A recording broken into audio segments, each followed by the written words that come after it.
Hello everyone, my name is Tarkeshwar Jain. Today I am going to talk about hops. Before going to introduce the topic, I would like to give a brief introduction about Unacademy. Unacademy is India's leading education platform providing education to thousands of educators. Unacademy has YouTube platform also where you will going to have around 16 to 17 UPSC specific channel. Unacademy का subscription plan भी है जहाँ पे आपको unlimited classes मिलती हैं access करने के लिए, स्ट्रक्चर्ड कोर्स होता है, लाइव टेस्ट एंड क्विज मिलते हैं एंड डेली लाइव क्लासेस होती हैं। अनअकैडमी की जो यूएसपी है वो है उनका स्ट्रक्चर्ड कोर्स, जहाँ पे आपको एक बार सब्सक्रिप्शन लेने के बाद जो कोर्स होगा, चाहे वो पॉलिटी हो, जोग्राफी हो, इकोनॉमिक्स या फिर करंट अफेयर या ऑप्शनल, आपको एक पूरा स्ट्रक्चर्ड कोर्स मिलेगा जिसमें आपको उस टॉपिक से रिलेटेड सारा कुछ पढ़ाया जाएगा। उसके साथ साथ आपके लिए लाइव टेस्ट एंड क्विज भी होंगे जिसमें आपको वीकली टेस्ट जैसे कि प्रीलिम्स के एंड मेंस दोनों चीज़ें आपको कवर की जाएंगी। अनअकैडमी ऐप भी है जो कि Google Play Store and Apple Play Store पे अवेलेबल है, तो please go there and download the app. Here it is me, my name is Tarkeshwar Jain. We will talk about PSIR. I have given 2 times UPSC interview, 2 times MPPSC interview and CFPF medical out. So Unacademy has 100+ top educators, जहाँ पे आपको Sudarshan sir, Mrinal sir जैसे कई ऐसे experience teacher मिलेंगे जो कि आपको best to best education provide करवाएंगे। तो in the subscription plan as I have talked about, you will get this type of structured course, right? ठीक, जहाँ पे आपको आंसर राइटिंग प्रैक्टिस के भी कोर्सेज चल रहे होते हैं। अनअकैडमी में 1 month, 3 month, 6 month and 12 month, even 24 months का भी कोर्स अवेलेबल है, जो कि आपके लिए एक मिनिमम बियरेबल अमाउंट में मिलता है, जिसमें आपके लिए Unacademy Plus and Unacademy Iconic है। अनअकैडमी प्लस में live classes, test, structured course and unlimited practice session मिलते हैं, जो कि अनअकैडमी में आप मेरा कोड यूज़ करके, that is TJ live code use करके आप एक्सेस कर सकते हैं। इसके अलावा अनअकैडमी आइकॉनिक कोर्स भी है जहाँ पे आप DL10 कोड को यूज़ करके ये सारी जो फैसिलिटीज़ हैं ये आप ले सकते हैं। तो let's talk about hops. Hops comes after Machiavelli. Hobbes was a scholar, belongs to England, and as you all know, before introducing any topic, मैं आपको लास्ट ईयर के क्वेश्चन पेपर के जो क्वेश्चन आ रखे हैं उनसे आपके लिए फेमिलियर करवाता हूँ, जिससे कि आपको जो टॉपिक आप पढ़ रहे हैं उसमें आप इजी फील करें और आप समझ सकें कि किस तरीके के क्वेश्चन आते हैं। ठीक है, पहला क्वेश्चन है, Hobbes relieved sovereignty completely from the disabilities which Bowden and inconsistently left standing. ठीक है, Hobbes relieved sovereignty completely from the disabilities which Bowden had inconsistently left standing. ये सेबाइन का क्रिटिसिज्म है हॉब्स को लेकर, and what he has talked in this is about the theory of sovereignty which Hobbes has given. ठीक है, अब ये एक सोवरेनिटी की थ्योरी, उसके ऊपर एक क्वेश्चन बेस्ड आया था ना ये, आप देखिए। अब सेकंड क्वेश्चन है, लिबर्टी और freedom signifies properly the absence of opposition and external impediments of motion. What he was talking in this is liberty or freedom signifies properly the absence of position in external impediments of motion. तो ये यहाँ पे access of liberty की भी जो बात करना है। ठीक है, third is Hobbes starts as an individualist but ends with absolutist. तो ये जो थ्योरी ऑफ इंडिविजुअलिस्ट है ना हॉब्स की, इसके आपको ज़्यादा अच्छे से समझने की ज़रूरत है, क्योंकि आप देखिए 2011, 2004 में ये क्वेश्चन आ रखा है। ठीक, फिर एक फेमस वर्ड्स हैं, कोट है, हॉब्स का, that is covenants without sword are words and of no strength to secure a man at all. ये 2013 में क्वेश्चन आ रहा था। And the other question is how would I and my fellow human being behave if we were to find our self in state of nature. अब state of nature क्या होता है, that we will going to study later. And what does this behaviour tells us about innate predisposition, ठीक है। And comment on the following Hobbesian notion of political obligation. What are the political obligation set by Hobbes, ये हमें यहाँ पे लिखना है, ठीक है। तो let's start with Hobbes. First of all, before going to the topic, let us have a brief discussion. What was the thought process of Hobbes? So Hobbes was individualist. Individualist मतलब one who believes in individualism, that is believes him itself, उसको individualist बोलते हैं, ठीक है। Second is Hobbes was materialist, that is money oriented. Third is Hobbes was absolutist, that is absolute principle in political, philosophical or theological matters. So Hobbes was individualist, materialist, absolutist. The fourth is Hobbes was utilitarian. Utilitarian as an object to give us pleasure. Utilitarian का मतलब ही क्या होता है कि pleasure seeking. They are pleasure seeking. ठीक है? So they thinks everything from the point of utility. ठीक है? And the fifth is tradition of social contract. He was the scholar of bourgeois class. Bourgeois class क्या होती है, जो कि अपन ने मैकेबली में भी पढ़ा था, that is they are the middleman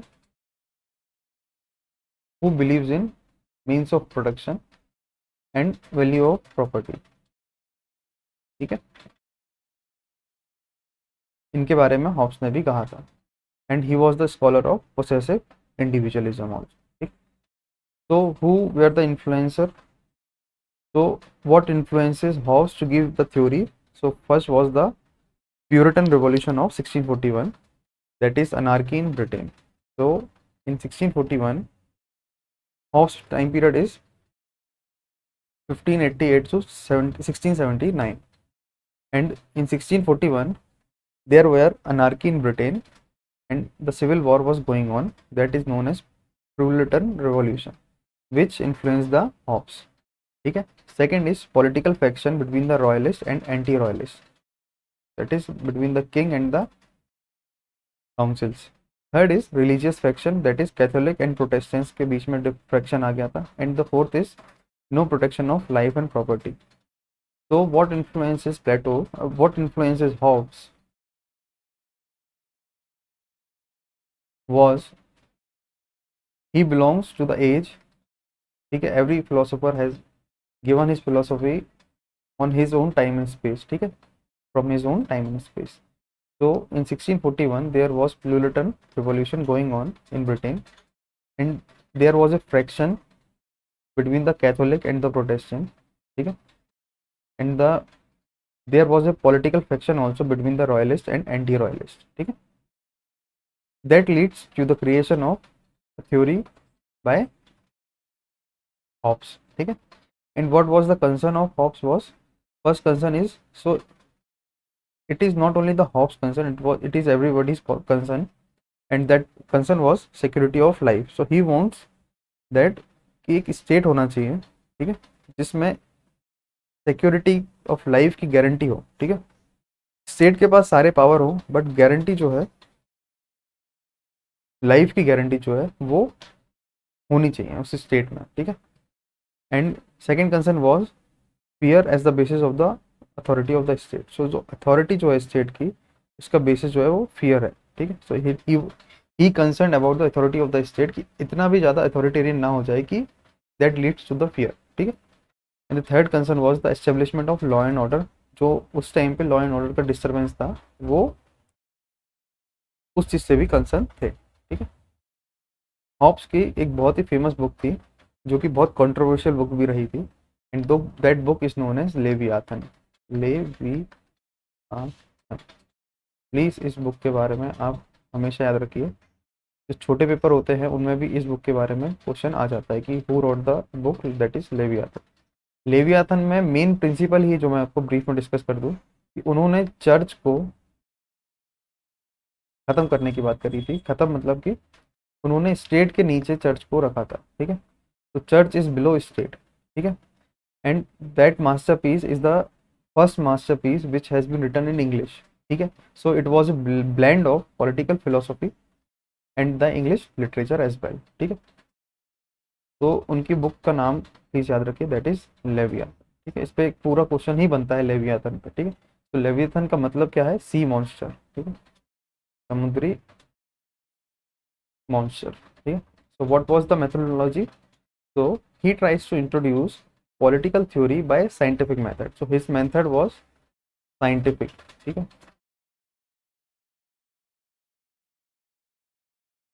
Utilizes the concept of physics, psychology and geometry, although he could not do so. So the methodology was, he tries to give his theory through a scientific method, utilizes the concept of physics, psychology and geometry, although he could not do so. What was the inspiration from Galileo? He got inspired from Galileo and Descartes, ठीक है, Renee डेस्कर्टेस। तो Galileo जो है, उनकी theory थी रिसोल्यूटिव composite method, ठीक है, ये आप याद रखिए। पहली थ्योरी रिसोल्यूटिव कंपोजिट मेथड, एंड दूसरी रेने डेस्कर्टिस जो फ्रेंच स्कॉलर थे, उन्होंने कॉम्प्लेक्स फिनोमिना को एक स्मॉल पार्ट में डिवाइड करके देन उसमें कोरिलेशन निकाल के एक एक्सप्लेनेशन देने के एक पूरा एक मेथड था, डेस्कर्टिस ने बताया था। इसको अपन डायलेक्टिकल मेथड भी कहीं ना कहीं कह सकते हैं, ठीक है। But it is not equal to dialectical method, it is similar to dialectical method. Dialectical में थ्रू डायलॉग हम बात कर रहे थे, इधर पे अपन कॉम्प्लेक्स फिनोमेना को एक टुकड़े में बांट रहे थे, ठीक है, स्मॉल पार्ट्स में, एंड उसकी कोरिलेशन को समझ रहे थे, देन एक फाइनल आउटपुट निकाल रहे थे, ठीक है। So there were two scholars from which Hobbes was influence, first one was Galileo, second was Descartes, ठीक। रेसोल्यूटिव कंपोजिट मेथड उसको अपन आगे चल के देखते हैं। एंड ये देखिए, पहला है साइंटिफिक अप्रोच, दूसरा वो सबयूनिटी ऑफ स्टेट की बात करते हैं, तीसरा what was his view on liberty. तो he considered state of nation should have absolute liberty which may create anarchy and that will have a state of war where nasty poor British and short state will exist, ठीक है। तो what was his view on liberty is कि state of nature नहीं होना चाहिए। हम आगे चल के देखेंगे स्टेट ऑफ नेचर क्या है। तो अभी आप ओवरव्यू देखिए कि स्टेट ऑफ नेचर, उसमें एब्सोल्यूट लिबर्टी होगी, जहाँ से एनार्की क्रिएट होगी, एनार्की होगी तो वॉर होगा, और वहाँ पे nasty poor brutish short low state बन जाएगा, ठीक है। तो what was the resolutive composite method, तो रिसोल्यूटिव कंपोजिट मेथड इज, यहाँ पे यूटिलिटेरियन जो अपन ने देखा ना कि Hobbes was utilitarian, Hobbes was individualist and materialist, so resolutive composite method, ठीक है, जहाँ पे यूटिलिटेरियन जो हैं वो यूटिलिटी पे विश्वास रखते हैं, and pleasure and power are the means, ठीक है। ये मैकियावेली का भी टर्म्स थे, ठीक है। इसको अपन अच्छे से आगे चल के पढ़ेंगे, what is resolutive composite method, ठीक है। Fifth is state of nature. So in the state of nature is a state of war where art literature civilisation and industry destroys, ठीक है। सो if we continue the methodology, so he wants the security of life and he wants to transfer all rights so that state will become sovereign, when state will have the power to make law and power to punish, ठीक है। law जहाँ पे command of sovereign will be there, and there will be a natural right also where reason dominates, where article of peace, council of prudence and nonsense upon stilts will be there, ठीक है। his biggest fear that is death and security of life will be considered। ये methodology है कि state में क्या होना चाहिए, ठीक है। तो absolute state will have the right to resist and individualist will have the self interest and will lead to the guilt, ठीक है, and the police state will form, ठीक है। तो man has only two options, either to live in state of absolute anarchy और live in a absolute state, ठीक है। Next Hobbes as a thinker, ठीक है। तो how we can consider Hobbes as a thinker? So as we all know, Hobbes is a utilitarian and a materialist. Hobbes is individualist also, he supports absolute state. ठीक है, ये याद रखो, Hobbs जो है एब्सोल्यूट स्टेट को support करता था। ठीक है, he was the scholar of the emerging capitalist class, ये भी याद रखना, he was the scholar of the emerging capitalist class. कैसे? क्योंकि ये बुर्जुआ क्लास को सपोर्ट करता था। बुर्जुआ क्लास मीन्स ऑफ प्रोडक्शन को सपोर्ट करता है। मीन्स ऑफ प्रोडक्शन वही लोग सपोर्ट करते हैं जो आगे चल के कैपिटलिस्ट क्लास बन जाती है। ठीक है, he was also known as the first modern thinker because he gave the complete theory of sovereignty by adopting the method of social contract. So he was known as the first modern thinker, क्यों? क्योंकि उन्होंने complete theory of sovereignty की बात करी थी। And what is sovereignty? So let me explain. Sovereignty जो है, जैसे इंडिया एक सॉवरेन कंट्री है जिसमें इंडिया के ऊपर हक जताने का किसी का भी अधिकार नहीं है। India has the decision maker for all it's well being. ठीक है, India is the decision maker for all it's well being. ऐसे ही हर एक देश, अराउंड 206 कंट्रीज हैं पूरे वर्ल्ड में जो कि सॉवरेन कंट्रीज मानी जाती हैं। ठीक है, जिसमें से मेन सॉवरेन कंट्रीज जो हैं वो यूएस में, साउथ अमेरिका, नॉर्थ अमेरिका, जहाँ पे एशिया में अपने India, China, Russia, Japan, Philippines, Malaysia, Singapore, इस तरीके से सॉवरेन कंट्रीज होते हैं। ठीक, तो how he developed the method of sovereignty, by how, through social contract. So Rousseau's books में people free to define constitution and state created by man, तो ये रूसो की बुक में ये चीज़ लिखी हुई है। ठीक है, तो man is an end and state is the means, and it is a mechanistic theory where man is prior to state. ठीक है, according to Hobbes, and state is natural organically theory, and state is prior to man, where Greek thinkers like Aristotle have given the support। ठीक है, तो जैसे Hobbs ने कहा था कि man is an end and state is the mean, ऐसे ही Aristotle ने कहा था कि स्टेट इज नेचुरल। स्टेट जो है एक नेचुरल है, किसी को बनाने की जरूरत नहीं है, किसी की कॉन्ट्रैक्ट की जरूरत नहीं है, वो अरिस्टोटल ने कहा था। स्टेट एक नेचुरल है, but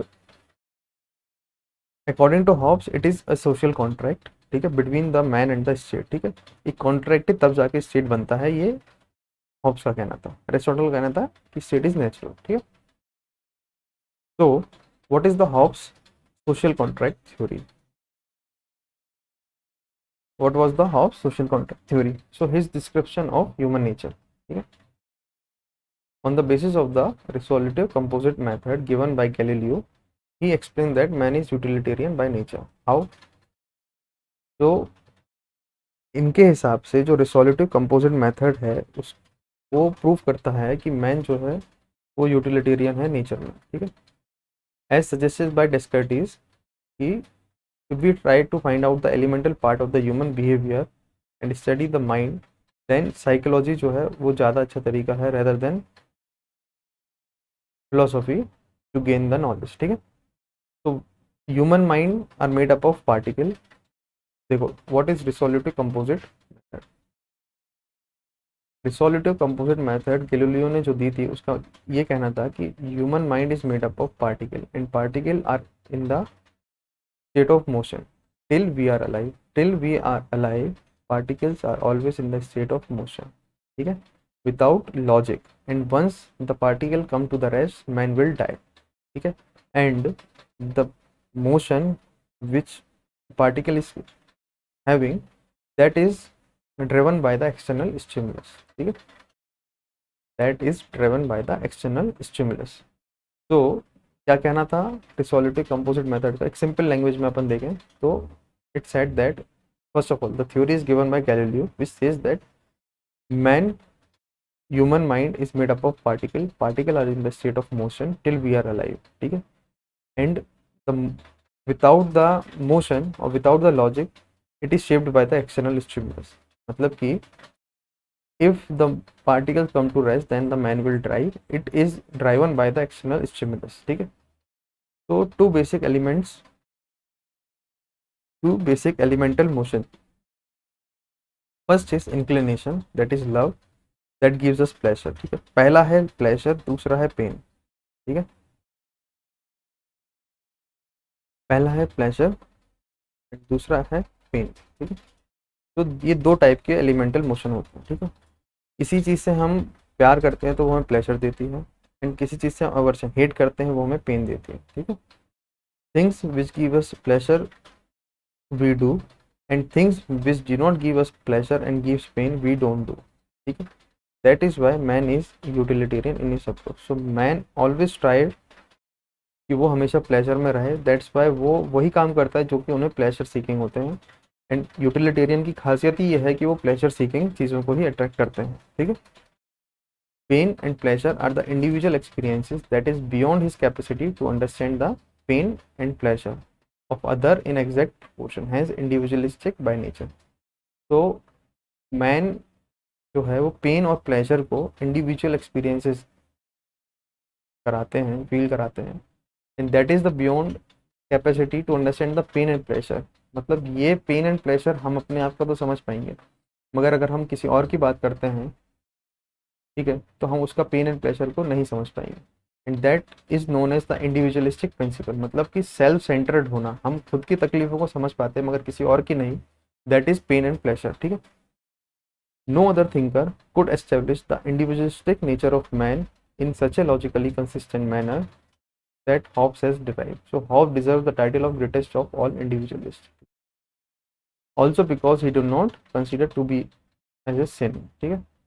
He is also a greatest because he is creating a state for the presence of preservation of individual, giving absolute power to state so that life of individual can be protected, ठीक है। So what we have learned so far, state of social contract. So social contract state में क्या है कि हम पहले बात करेंगे ह्यूमन नेचर की। ह्यूमन नेचर जो है वो हॉब्स इन्फ्लुएंस से, डेस्कार्टिस से एंड गैलीलियो से। गैलीलियो जो है उन्होंने रिसोल्यूटिव कंपोजिट मेथड दिया था, जिसमें वो कहते थे कि particles are in the state of motion, when it will come to rest then the man will die and it is driven by the external stimulus, ठीक है। Second is डेस्कार्टिस। डेस्कार्टिस ने बोला था कि जो ह्यूमन माइंड है, वो ह्यूमन बिहेवियर जो है वो साइकोलॉजी के बेसिस पे है, ना कि फिलोसफी के बेसिस पे है, ठीक है। देयर, ठीक है।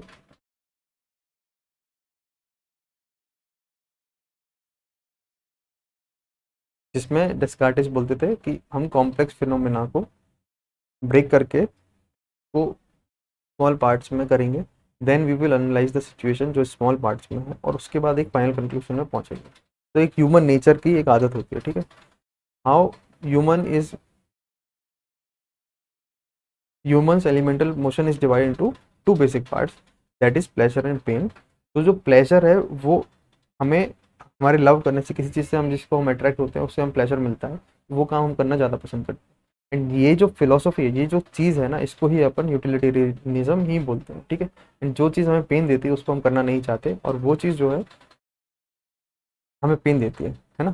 सो man by Hobbes is a greatest individualist.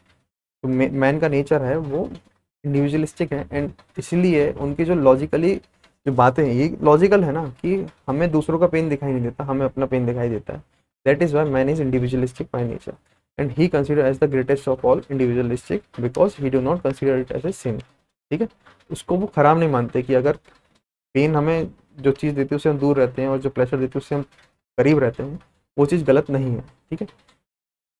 So he was also a greatest because he is creating a state for the preservation of individual. So उनको इसलिए भी महान कहा जाता है क्योंकि he is creating a state for the preservation of individual, giving absolute power to state so that life of individual can be protected, ठीक है। इंसान जो कि प्लेजर सीकिंग होते हैं वो इंडिविजुअलिस्टिक होते हैं, ठीक। We all are individualist in the other way. तो Hobbes does not consider it as a sin, ठीक है। That's why Hobbes want state to protect the individuals, ठीक है। और इसलिए एब्सोल्यूट पावर वो स्टेट को देना चाहते हैं कि जिससे कि इंडिविजुअल जो है वो प्रोटेक्ट होते रहे, ठीक। So in every person there is endless desire for power after power which ceases only with his death. ये अब इसमें आप देखिए कि हॉब्स दो लोगों से इन्फ्लुएंस थे, ये क्वेश्चन है, ठीक है। And how we will going to write. तो Hobbes was influenced by two scholars, one is Galileo. Galileo's method was resolutive composite method. फिर वही मैन इज यूटिलिटेरियन, तो particle are in the state of motion, motion में है, जब rest में हो जाएंगे तो वो डेथ हो जाएगी, and it is driven by the external stimulus.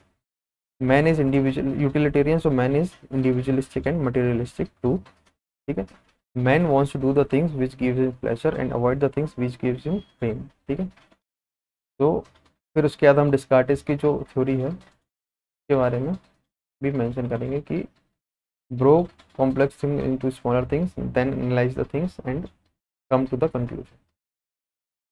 Third is the search for pleasure continues throughout the life, and the dilemma is limited resources and unlimited wants. ठीक है, लिमिटेड रिसोर्सेज हैं, वॉन्ट्स अनलिमिटेड हैं, तो इसलिए एक dilemma है। ठीक है, and there is a continuous desire for pleasure. ठीक है, so as long as the man is living, fulfilling one desire would give rise to the other. ठीक है, and man is also pleasure seeking. Man seeks power, that is economic, political, intellectual and physical power.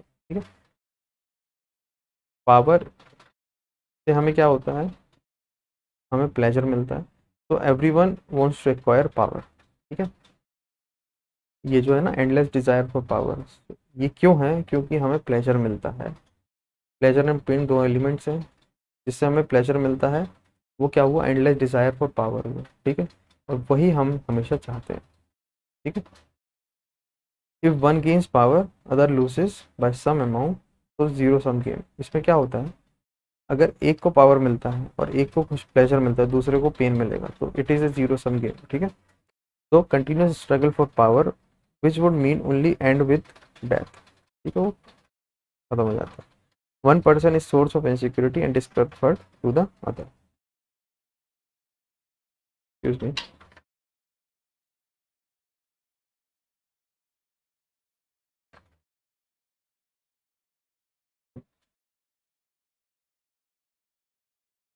तो the next thing is what is the state of nature. तो state of nature क्या है, सबसे पहले अपन समझते हैं। ये एक ऐसी सिचुएशन है, हाइपोथेटिकल सिचुएशन है सोशल कॉन्ट्रैक्ट थिंकर्स की, जहाँ पे वो बताना चाहते हैं कि ह्यूमन बीइंग की सिचुएशन क्या होगी अगर कोई स्टेट एग्जिस्ट नहीं करेगा। तो what happen if man is left alone to lead his life purely on the basis of human nature. ठीक है, अगर ह्यूमन नेचर के बेसिस पे ही हमें अगर लाइफ देखें, तो उसको हम स्टेट ऑफ नेचर बोलते हैं। एक हाइपोथेटिकल सिचुएशन स्कॉलर्स ने बनाई हुई है। ठीक है, अगर ऐसा होता है तो क्या होगा। तो स्टेट ऑफ नेचर, ये क्वेश्चन आ रखा है कि is a state of war, जहाँ पे एक दूसरे से सब लड़ाई करेंगे। दूसरा है कि state of nature the man will be nasty, poor, brutish and short. There is no scope for art, letter, navigation and industry. ठीक है, सो it is utilitarian, we all know man is utilitarian and individualistic and materialist also. Man is not social, and ये वो condition बता रहे हैं जब state of nature होगा। ठीक है, वो बोल रहे हैं कि मैन यूटिलिटेरियन है, मैन इंडिविजुअलिस्टिक भी है एंड मटेरियलिस्टिक भी है। जब ये तीन चीज़ें मैन के अंदर एग्जिस्ट करती हैं, तो वो स्टेट ऑफ वॉर में पहले से ही अपने आप पहुंच जाते हैं। ठीक है, and as we all know कि रिसोल्यूटिव कंपोजिट मेथड में पार्टिकल्स जो है स्टेट ऑफ मोशन में है। ठीक है, and they seek power through external force, and that will be given through pleasure. ठीक है, तो मैन जो है प्लेजर के सर्च में किसी भी हद तक जा सकता है। ठीक है, and there will be a zero sum game, one for pleasure and other for pain. ठीक है, person will with power in better position to gain pleasure. ठीक है, man does have reason but not enough to lead a social life. ठीक है, so in the state of nature, man has to make arrangements for the protection of his possession by himself, and the only way to achieve security in the state of nature is power. ठीक है, ये बोलना चाहते हैं कि कैसे state of nature खराब बनता है। ठीक है, तो one person tries to gain power, so the source of insecurity for the other, thus creating a vicious circle of insecurity. ठीक है, biggest security for life is the fear that other person will kill. तो यहाँ पे sense of insecurity इतनी ज़्यादा होगी state of nature में, क्योंकि मैन एक इंडिविजुअलिस्टिक है, जहाँ पे मैन यूटिलिटेरियन और मटेरियलिस्टिक दोनों है। रिसोल्यूटिव कंपोजिट मेथड से हमें ये पता चलता है कि मैन प्लेजर सीकिंग भी है, और वो पावर के लिए किसी भी प्लेजर को लेने के लिए चाहता है।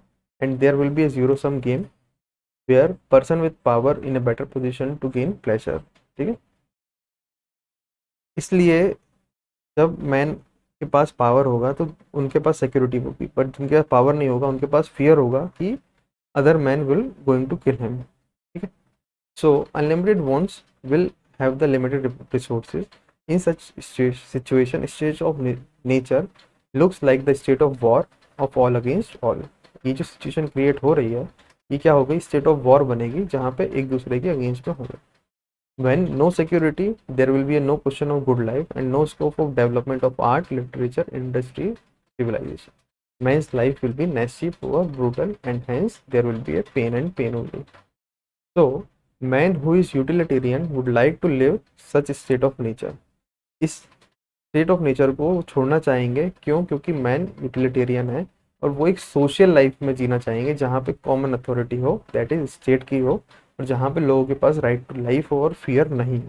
ठीक है, तो death is the biggest fear and it symbolises the end of pleasure as life is a source of pleasure. Heavily influenced by the situation in Britain during Puritan Revolution of 1641, where anarchy witnessed. ठीक है, hence he suggests the necessity of the absolute state to control the beast in man. ये बहुत अच्छा question है, बहुत important. State of nature कई लोगों को समझ में नहीं आता एक बार में, इसलिए मैं आपको फिर से समझा रहा हूँ. स्टेट ऑफ नेचर एक हाइपोथेटिकल सिचुएशन है जहाँ पे ऑथर बोलना चाहता है कि ऐसी सिचुएशन जहाँ पे स्टेट नहीं है. ठीक है, it is a social contract thing. It is a hypothetical concept just to show that how human would be if there is no state. State of nature का मतलब ये नहीं कि नेचर, स्टेट का नेचर कैसा होना चाहिए. ये एक सिचुएशन है जहाँ पे ये बताना चाहते हैं कि अगर स्टेट नहीं है तो ह्यूमन बिहेवियर कैसा होगा. ठीक है, वहाँ पे चीज़ें कैसी होंगी, ये वो चीज़ बताना चाहते हैं. अगर मैन को उनके भरोसे ही छोड़ दिया जाए तो क्या क्या सिचुएशंस आ सकती हैं, ये उनमें बताया स्टेट ऑफ नेचर में. ठीक है, तो what is the reason for contract. अब बोलते हैं कि स्टेट ऑफ नेचर में क्या होगा, प्लेजर सीकिंग होंगे तो बीस्ट इन मैन जो है वो कंट्रोल कैसे हो पाएगा, जब एब्सोल्यूट स्टेट होगा. अब एब्सोल्यूट स्टेट को कैसे बना पाएंगे अपन, जब सिक्योरिटी ऑफ लाइफ, जहाँ से हमें सिक्योरिटी ऑफ लाइफ मिले. ठीक है, तो contract between man and the state, man and the state, contract between the man and the state.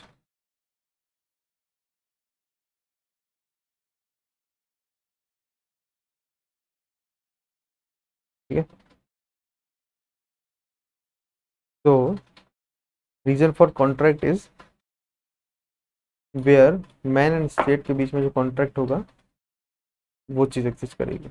There you will get the security of life. ठीक है, and man is utilitarian, तो man is pleasure seeking, and the state of nature is a state of pen and would like to avoid that pain. ठीक है, एक quotation क्या है कि I and fear we are born together. अब ये अलग अलग है. ठीक है, तो कॉन्ट्रैक्ट, सोशल कॉन्ट्रैक्ट थ्योरी क्यों डेवलप करना चाहते हैं हॉब्स में, क्या है कि वो सिक्योरिटी ऑफ लाइफ चाहते हैं जहाँ पे मैन को फियर ना हो कि उनकी जो प्लेजर जिनके पास है वो उनके लिए हार्मफुल है, तो इसलिए वो सिक्योरिटी ऑफ लाइफ चाहते हैं. That's why contract is important. Second, we know man is utilitarian, man is individualistic and the materialistic also. They are pleasure seeking, so in the state of nature will be a state of pain, and इस pen को avoid करने के लिए वो contract बनाना चाहते हैं. दो कारणों की वजह से वो कॉन्ट्रैक्ट बनवाना चाहते हैं, सोशल कॉन्ट्रैक्ट. ठीक है, next question is I and fear we are born together. मतलब कि आई मतलब कि हॉब्स के बारे में बोल रहे हैं. ठीक है, ये ऐसा क्यों है, इसका ब्रीफ ये है कि हॉब्स जो है ये प्रीमेच्योर बेबी थे. ठीक है, और he was fearful bye nature, and जैसे वो मैकेवली जो थे ना फियरफुल, वैसे ही ये भी थे. ठीक है, एंड इन्होंने जो है वो अपने टाइम में इंग्लैंड को, जो प्यूरिटन वॉर था ना 1641 का, उसको देखा. And he was the greatest philosopher also and the greatest also author of the English literature, that is Leviathan. He has the fear that जो स्टेट है वहाँ पे state of nature will be state of God, ठीक है, and he fears as the foundation of the state. So there is a link between the utilitarian nature and the fearful nature of a man. So he was utilitarian, so afraid of losing the things that give him pleasure, and the biggest fear was fear of death. Okay? And life is full of pleasure, so if no state then no security, and life of man is short, brutish, nasty and poor. आप एक चीज देखिए, ये जो words है ना ये हमेशा कॉमन आते रहते हैं, ठीक है, every time you will get to know ये words such as life of man is short, brutish, nasty, poor, ये आपको याद करने, ये की पॉइंट्स होते हैं जो हॉब्स का कोई भी क्वेश्चन आ रहा है तो अगर आप उसमें कहीं ना कहीं फिट बैठता है वो तो आप उसको लिखिए, तो आपको जो मार्क्स है ना वो अच्छे से मिलेंगे. To and the situation of the pain in self preservation man creates state and he wants to give absolute power so that anarchy ends and can establish order. ठीक है, so why he want social contract? He wants social contract to avoid the state of war and to ensure the protection of life. ये भी अपन ने देखा, ठीक है, security of life and would like to avoid pain. And what is the process to get this social contract? Process is everyone will come together in contract of all with all, ठीक है, all with all. इधर पे क्या होगा कि I give up all my rights of the state of nature if you will give all of your rights. Their state becomes third party, ठीक है, and the outcome will be by signing he becomes social, that is society हो जाएगी create, then political जहाँ पे state create हो जाएगा, ठीक है. And the terms and condition सिर्फ एक ही है, वो है right of self preservation. He says कि स्टेट ऑफ नेचर में everybody was sovereign and absolute right था सबके पास, तो जो जो करना चाहते थे सब कुछ कर रहे थे. But here people transfer all rights to the state except right to self preservation, that is contract is permanent and irrevocable.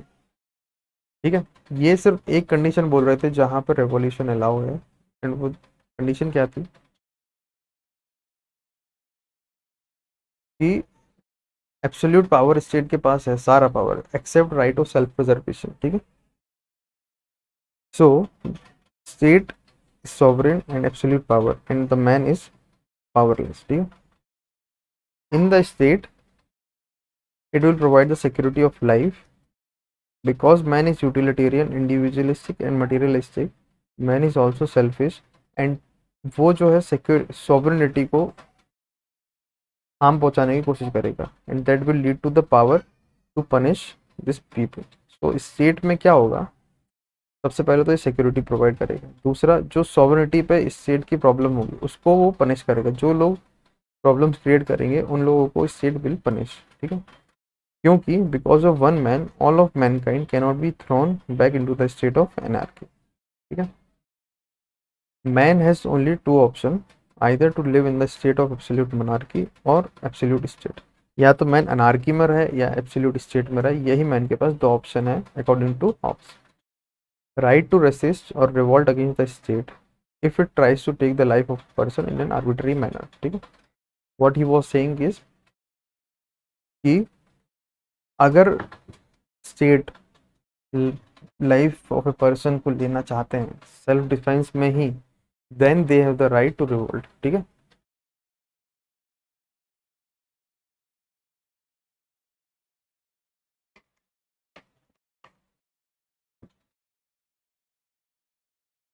तो व्हाट इज एब्सोल्यूट स्टेट?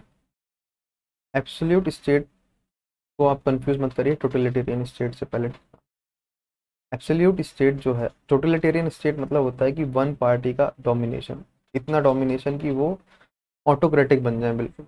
ठीक है, डिसीजन जो है बिल्कुल अथॉरिटेरियन हो जाए. ठीक है, absolute state can have any form of government, it can be monarch और पार्लियामेंट्री डेमोक्रेसी और it can be a one party rule. ठीक है, by absolute state we should understand that state is sovereign, ठीक है। All human beings and all other association be it a church is under the state and the theory of sovereignty is the theory of law. मतलब कि absolute state monarch भी हो सकता है, ठीक है, पार्लियामेंट्री डेमोक्रेसी भी हो सकती है, एंड वन पार्टी रूल भी हो सकता है, ठीक है। बस एब्सोल्यूट स्टेट में चर्च जो है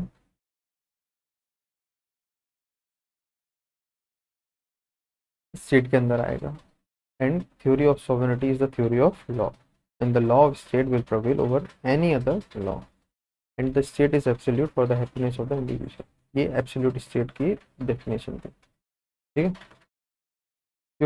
So the theory of sovereignty of the state is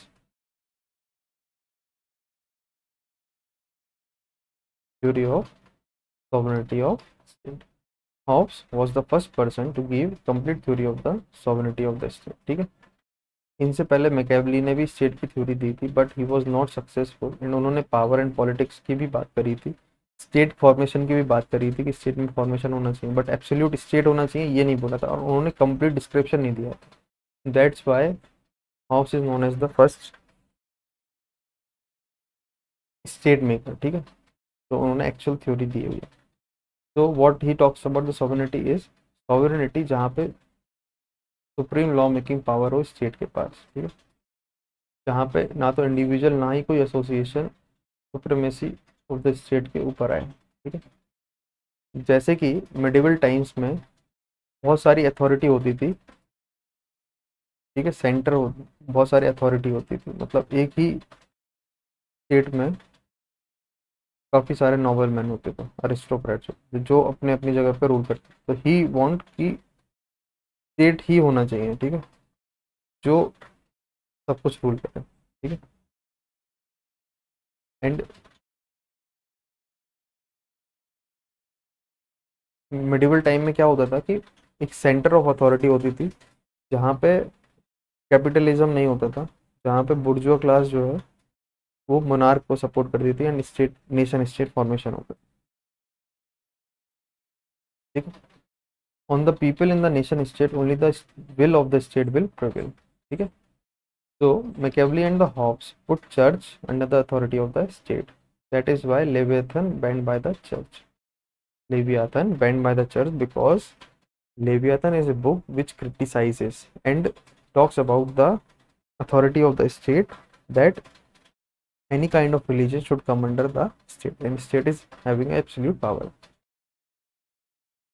What is law? And law is the command of the sovereign. तो law कैसे होगा? Command of the sovereign होगा, ठीक है।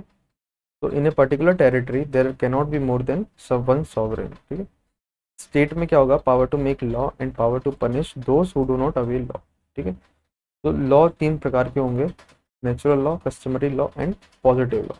नेचुरल लॉ मतलब through the use of reason, customary law मतलब जहाँ पर रिलीजियस और कस्टमर्स के एक लॉ होंगे, नेचुरल लॉ जैसे अपने यहाँ Hindu marriage act, universal civil code, इस सब ये कस्टमरी लॉ होगा। नेचुरल लॉ मतलब फंडामेंटल राइट, डीपीएसपी होगा, ठीक है। एंड पॉजिटिव लॉ मतलब law made by the states, ठीक है। एंड एक और चीज़ होगी, वो होगी ड्यू प्रोसेस ऑफ लॉ, ठीक है।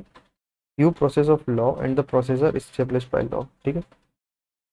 ये चीज़ अपन आगे चल के एक ब्रीफ डिस्कशन करेंगे पेपर 1 के पार्ट बी में, जहाँ पे due process of law and due procedure establish by law का अच्छे से डिस्क्रिप्शन। तो अभी हमने क्या देखा कि theory of sovereignty of state क्यों जरूर, उसमें क्या है कि Hobbes was the first person to give the complete theory of sovereignty of the state. Why? He consider state as a sovereign, and उन्होंने चर्च को भी स्टेट के अंदर रखा, क्योंकि man is utilitarian, man is individualistic, man is materialistic.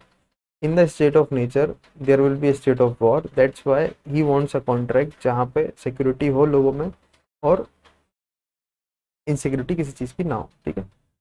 On the people in a nation state only the will of the state will prevail, ठीक है। And Machiavelli and Hobbs का जो चर्च, उन्होंने दोनों को मतलब रिलीजन को अंडर द स्टेट बोला था, ठीक है। अब है covenants without swords are nothing but words. ठीक है, तो कोवेनेंट्स क्या है? कोवेनेंट मतलब कि contract. Contract without punishment is nothing but words. तो वर्ड हो गया क्या? Punishment.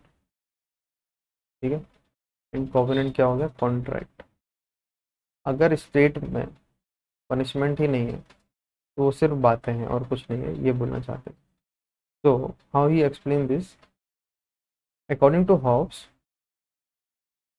so Hobbes belonged to a political philosophy and a English literature. So he has a blend of political philosophy and a English literature. ठीक है, he was the first English literature जिन्होंने Leviathan book लिखी थी at that time. ठीक है, Hobbes belonged to the tradition of a positive law, that is school of legal positivism. Hobbes analyzed natural law and it fails to qualify in Hobbesian definition of law. So the law, in the law, command of sovereign will prevail because man is, कोई सब कि man is utilitarian, materialistic, individualistic and man is selfish. तो sovereignty जो है वो वापस ना चली जाए या प्रॉब्लम ना क्रिएट हो जाए, that's why state should have the power to punish those who will create the problem with the sovereignty. And because of one man, everyone not into anarchy. ठीक है, मैन हैज टू ऑप्शन, या तो एनआरकी में रहे या absolute state में रहे, and फिर positive law and natural law उनको अपन को एक्सप्लेन करना है, इन स्टेट ऑफ नेचर को एक्सप्लेन करना है. After that state in the natural law article of peace और council of prudence will prevail. ठीक है, so the next thing is law should come with the power of enforcement. Law जब बने तो उसमें एनफोर्समेंट भी होना चाहिए. ठीक है, thus the law made by the sovereign is the law in proper sense as it comes with the power to punish. ठीक है, ये कंटिन्यूएशन है लास्ट का. Since man is selfish by nature, man will avoid law so long it serves its interest. Man will be tempted to defy law if he serves his interest better. Hence the fear of punishment is necessary. ठीक है, so here we have to explain why the punishment is necessary, because man is selfish by nature. Man will obey law so long it serves interest. अगर उनका interest जहाँ खत्म हुआ तो man law को DeFi करना शुरू कर देगा और वो अपने इंटरेस्ट में काम करना शुरू कर देगा. That's why the fear of punishment is necessary to avoid the pain and man avoids the pain. ठीक है, Hobbes is correct when he suggest law should come with the power of enforcement. If we look at the international law also, जहाँ पे कोई enforcement नहीं है तभी जाके we can say that international law जो है वो वीक है. जैसे कि एनवायरनमेंट के जो, फिर चाहे पेरिस कॉन्फ्रेंस हो जाए, ठीक है, चाहे कोई भी कॉन्फ्रेंस हो जाए एनवायरनमेंट से रिलेटेड, मॉन्ट्रियल, क्योटो, जितनी भी चीज़ें हो रही हैं वो सक्सेसफुल क्यों नहीं हो पा रही? क्योंकि उसमें एनफोर्समेंट नहीं होता. ठीक है, they are not enforceable in nature. ठीक है, तो they are not enough to contain the anarchy and so international politics is nothing but struggle for power. ठीक है, next is we will learn about the theory of natural right. इसको अपन आगे चल के जॉन लॉक के अंदर topic में आगे से पढ़ेंगे. What is theory of natural right? तो it says that right has given to man by nature and state cannot limit his right. The theory of fundamental rights and the theory of legal rights is based on the theory of natural rights. So in this what he wants to say is man को nature ने एक rights दिए हैं, state उन rights को कम नहीं कर सकता. जो थ्योरी ऑफ फंडामेंटल राइट्स है, थ्योरी ऑफ लीगल राइट्स है, वो बेस्ड है इस पे थ्योरी ऑफ नेचुरल राइट्स. ठीक है, second is legal theory. Legal theory given by Hobbes और Bentham. So state is a source of right. State creates the conditions so that man can enjoy such rights. Hence, natural right according to Bentham are nonsense. देखो, Hobbs criticise कर रहा है Ben और John law criticise कर रहा है Hobbes को. According to John Locke theory of natural rights prevail, मतलब नेचुरल राइट्स ऊपर होना चाहिए स्टेट ऑफ नेचर के. ठीक है, and theory of legal right should be the basis of the theory of natural right. ठीक है, second is legal right. State is a source of right where state creates the condition जहाँ पे man can enjoy rights and वो natural rights को nonsense मानते हैं. ठीक है, Hobbes view on rights in the state of nature. अब state of nature में हॉब्स का क्या व्यू है? तो स्टेट ऑफ नेचर क्या है, सबसे पहले वो समझिए। स्टेट ऑफ नेचर है एक ऐसी हाइपोथेटिकल सिचुएशन जहाँ पे स्टेट एग्जिस्ट नहीं कर रहा है और मैन कैसे उस चीज़ को हैंडल कर पा रहा है, वो एक स्टेट ऑफ नेचर है। ठीक है, तो state of nature man has absolute right. ठीक है, there will be no state, no authority over him, so man was sovereign, free to do whatever he wanted. However, in the state of nature, it is not possible to enjoy right in the state of nature because might was right. Okay? Hence, Hobbes preferred to call right in the state of nature as power rather than rights. तो क्या हो रहा है, man Hobbs ने state of nature में rights को power बोला है। ठीक है, उन्होंने कहा कि जो राइट्स है वो राइट्स नहीं है, एक्चुअल में वो पावर है इसका, इंडिविजुअल। ठीक है, तो according to Hobbes, without state and society rights carry no meaning. In the state of nature, man has no right but power and might is right. ठीक है, ये समझ में आ गया। तो now the Hobbes view on liberty. अब liberty के व्यूज क्या हैं? ठीक है, ये पढ़ना है Hobbes view on state, Hobbes view on state of nature. ठीक है, ये अपन ने देखा था। अब हाउस व्यू ऑन लिबर्टी। तो the liberty is linked with the concept of authority. Liberty is linked with the concept of authority where state of nature absolute liberty होगा एंड अनरिस्ट्रिक्टेड लिबर्टी में अनार्की होगा। And man जो है वो utilitarian है ही, इसलिए he will choose security over liberty. And two concept of liberty will be there, negative liberty and positive liberty. Positive liberty को ही कैपेसिटी बिल्डिंग बोलते हैं। ठीक है, इनका कहना था कि जहाँ लिबर्टी होगी यहाँ पे ही देखिए उनका एक्चुअल बिहेवियर समझ में आता है कि व्हाट वाज हॉब्स थॉट। ये कहते हैं कि जहाँ लिबर्टी होगी वहाँ पे लॉ साइलेंट होगा। ठीक है, तो Hobbes understand liberty in terms of absence of interference of the state, that is negative liberty. दो टाइप की लिबर्टी होती है, एक होती है नेगेटिव लिबर्टी और एक होती है positive liberty.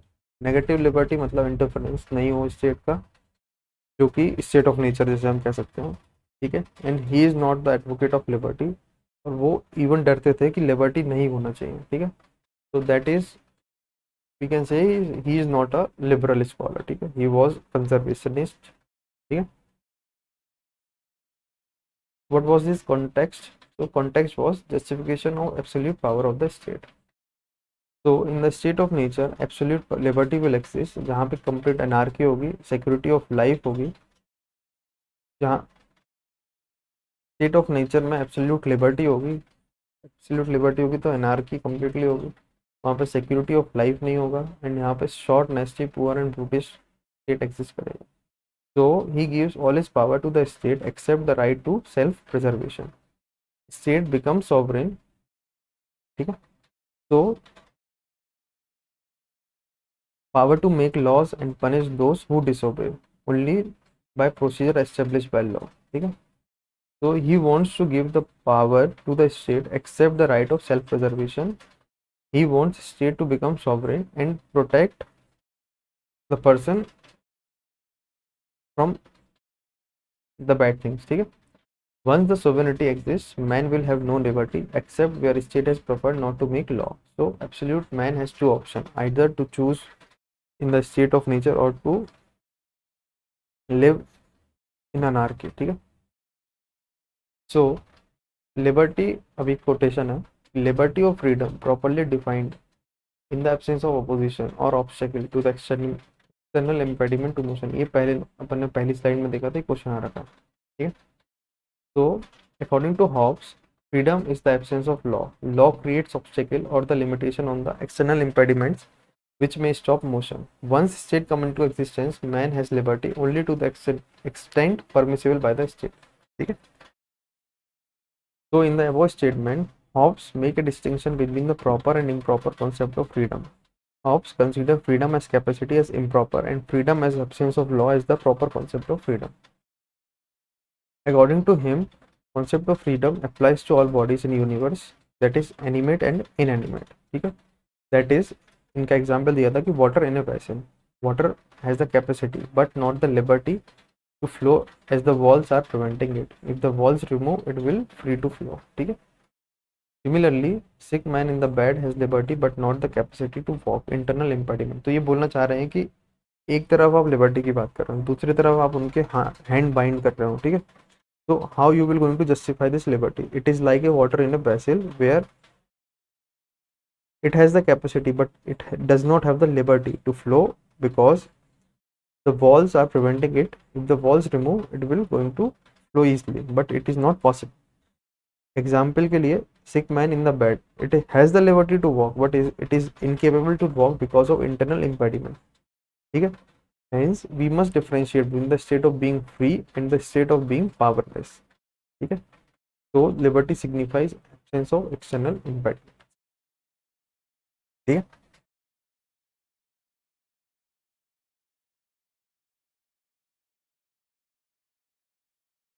there are two traditions of theory of liberty, दो ट्रेडिशंस हैं थ्योरी ऑफ लिबर्टी के। पहली है नेगेटिव लिबर्टी, दूसरा है पॉजिटिव लिबर्टी। नेगेटिव लिबर्टी मतलब एब्सोल्यूटिज्म, जहाँ पे स्टेट एब्सेंट है, स्टेट ऑफ नेचर की बात हो रही है। पॉजिटिव लिबर्टी जहाँ पे मैन कैन बी फ्री, ये हॉब्स के हिसाब से नेगेटिव है, अपने हिसाब से तो पॉजिटिव है, ठीक है। Second liberty is positive liberty जहाँ पे man can be free even in the presence of the state, ठीक है। State helps in capacity building, Hobbes makes a distinction between the capacity and the liberty. State is like an external impediments holding our liberty. Liberty is where the law is silent, ठीक है। अब देखिए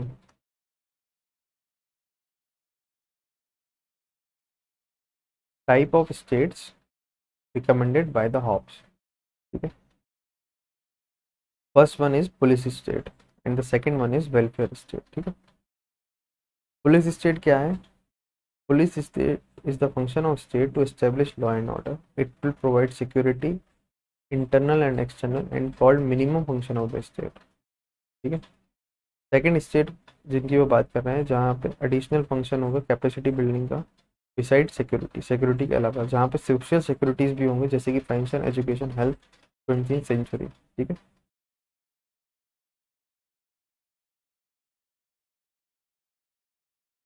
तो Hobbs ने दो तरीके के state को रिकमेंड किया था।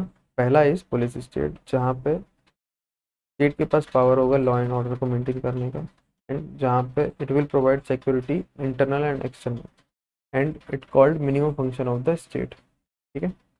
Second is welfare state where it will provide additional function of capacity building, ठीक है, बिसाइड सिक्योरिटी जहाँ पे सोशल सिक्योरिटी जैसे कि पेंशन, एजुकेशन, हेल्थ, ये सब होगा।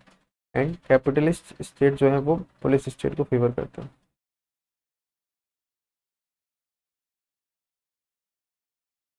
तो एवोल्यूशन ऑफ होप मतलब कि हॉब्स का एवोल्यूशन कैसे हुआ। सो हॉब्स को हम पहले मॉडर्न थिंकर क्यों कहते हैं? The position of first modern thinker is contested among Machiavelli, Hobbes and Bodin. तीनों में हम मॉडर्न थिंकर बोलते हैं, स्पेशली हॉब्स को ही मॉडर्न थिंकर क्यों कहते हैं इस चीज को देखिए, ये एक पूरे क्वेश्चन फॉर्म में भी आ सकता है, ठीक है। तो John Bodin was the first person to stand at the gates of modernity but Hobbes was the first person to jump through. Machiavelli gave the concept of the nation state and laid the foundation of a European model of secularism. But इन्होंने एलोबरेटिव idea नहीं दिया था, ठीक है। तीन लोगों को बताना है, Hobbes, Machiavelli and Bodin. Bodin जो है उन्होंने मॉडर्निटी के गेट को बताया but Hobbes was the first person to jump through, ठीक है। मैकियावेली ने सेकुलरिज्म के बारे में बताया, ठीक है, बट उन्होंने लेबोरेटिव आइडिया नहीं दिया। बोडाइन was the first to give theory of sovereignty of the state, ठीक है। He defined sovereignty as the supreme power of the state over citizens and subjects. However, Bodine could not come out of medieval mentality completely. He established supremacy of state only in secular sphere but not in religious sphere, ठीक है। क्या कहा था बोडाइन ने कि उन्होंने sovereignty की बात करी थी स्टेट की, मगर sovereignty only in terms of state not in terms of secular sphere, ठीक है। उन्होंने अभी भी रिलीजियन को अबाउ स्टेट बताया था, hence he could not give the complete theory, he even put the restrictions on customary law, customary law मतलब religion के जो लॉ होते हैं ना उनके ऊपर, on state to make law, ठीक है। It was Hobbes who clearly said that there is only one sovereign on a particular territory and the state is sovereign. So he removed all the limitations and gave state all supreme power in all matters. Even church cannot claim exemption. ठीक है, that's why Hobbes is known as the first modern political thinker. ये बहुत अच्छा question है, ये अच्छे से आप देखिए और इसको लिख सकते हैं। Hobbes was the first to give complete theory of state sovereignty by using scientific approach for the study of politics, ठीक है।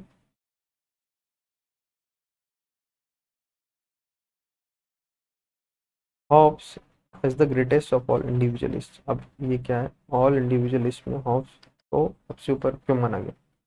दूसरा है Hobbes is individualist in his assumption but absolutist in his conclusion, ठीक है, ये question आ रहा है। तो इंडिविजुअलिज्म एक स्कूल ऑफ थॉट है, ये अपन समझेंगे, जहाँ पे primacy of self interest over the interest of the society prevails, and roots जो है इसके वो है सोफिस्ट के। सोफिस्ट कौन थे, जो सोक्रेटिस के टाइम पे थे, ठीक है। तो the root of individualism start from sophist duration, जहाँ पे सोक्रेटिस और सोफिस्ट थे, ठीक है।